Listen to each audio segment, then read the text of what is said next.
Suscríbete a nuestro canal y activa la campana de notificaciones.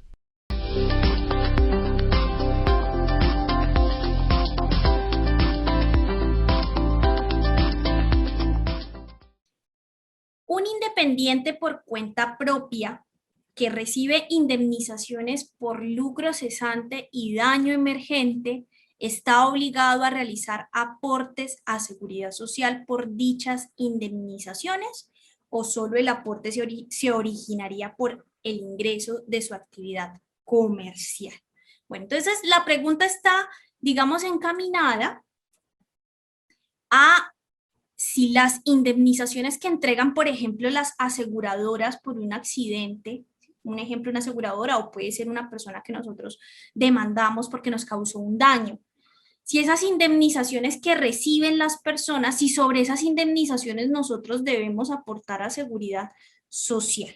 ¿Listo? Entonces hay que tener en cuenta, conforme al decreto 780 del 2016, a la ley 1753 del 2015, la ley 100, ¿sí? Toda persona que tenga ingresos, que tenga capacidad de pago, tiene la obligación de aportar al sistema de seguridad social en pensiones y en salud, ¿sí? Digamos que eso es lo general. Siempre que una persona tenga capacidad de pago, deberá de realizar estos aportes. Pero esta capacidad de pago se refiere es a dineros que surjan del fruto del trabajo de la persona o de rentas, ¿sí? Es decir, si una persona, por ejemplo, ahí está enunciado, una persona que realiza una actividad económica de forma independiente, por la realización de esa actividad económica recibe fruto de ese trabajo un dinero, esa persona tendrá la obligación de aportar a seguridad social sobre ese dinero.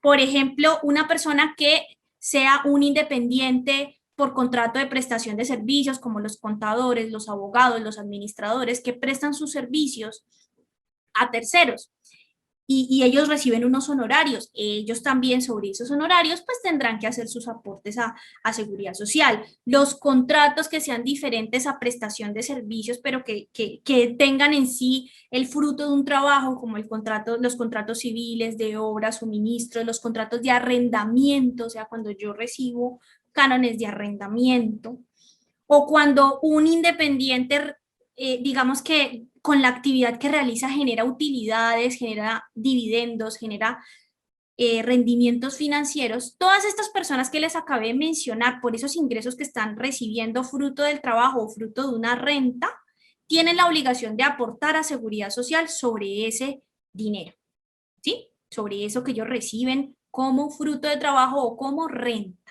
Si hablamos de una indemnización, esta indemnización que nos describe la pregunta, porque la pregunta nos habla de una indemnización por lucro cesante y daño emergente, son esas indemnizaciones que se entregan para resarcir un daño. Fíjense que no son fruto del trabajo, ni tampoco son una renta, ¿sí? Se refiere es a que una persona sufrió un daño, ¿sí? Tuvo, por ejemplo, un accidente de tránsito, lo chocó un vehículo que se pasó la luz en rojo y finalmente después digamos que de conciliar o de un proceso judicial, pues le pagó los daños que le ocasionó ese accidente a la persona. Ese dinero como tal no es fruto del trabajo, ni tampoco es una renta que está recibiendo la persona, es una indemnización por un daño, por el resarcimiento de un daño. Por lo tanto, esas indemnizaciones, pues sobre esas indemnizaciones yo no debo aportar a seguridad social. ¿Listo? Diferente es si de pronto esta persona que recibió esa indemnización decide, por ejemplo, consignar ese dinero en una cuenta de ahorros, ¿sí?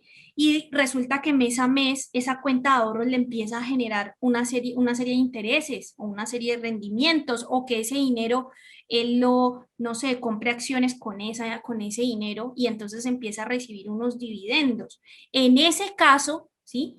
Los dividendos que reciba, los intereses o los rendimientos financieros que reciba sobre ese dinero sí tendría que aportar a seguridad social, porque fíjense que ahí sí estamos hablando de una renta, o sea, estamos hablando de que tenía un dinero y que ya se puso a trabajar ese dinero y ese dinero empezó a generar más dinero. En ese caso, como estamos ante una renta, sí se tiene que aportar a seguridad social sobre esa renta, ojo, o sea, sobre los dividendos, los intereses, los rendimientos financieros que se generen. ¿Listo? Sobre el capital inicial que recibió por la indemnización, sobre ese no tendría que pagar seguridad social, porque como les digo, eso proviene, es del resarcimiento de un daño. ¿Listo? Ya si lo trabaja en otras cosas, como les menciono, si lo consigna o lo aporta en una cuenta de ahorros o en un CDT o bueno, o compra acciones, en ese caso lo que es la renta que surja de ese negocio, entonces esa renta sí tendría, sobre esa renta tendría que pagar seguridad social. ¿Listo?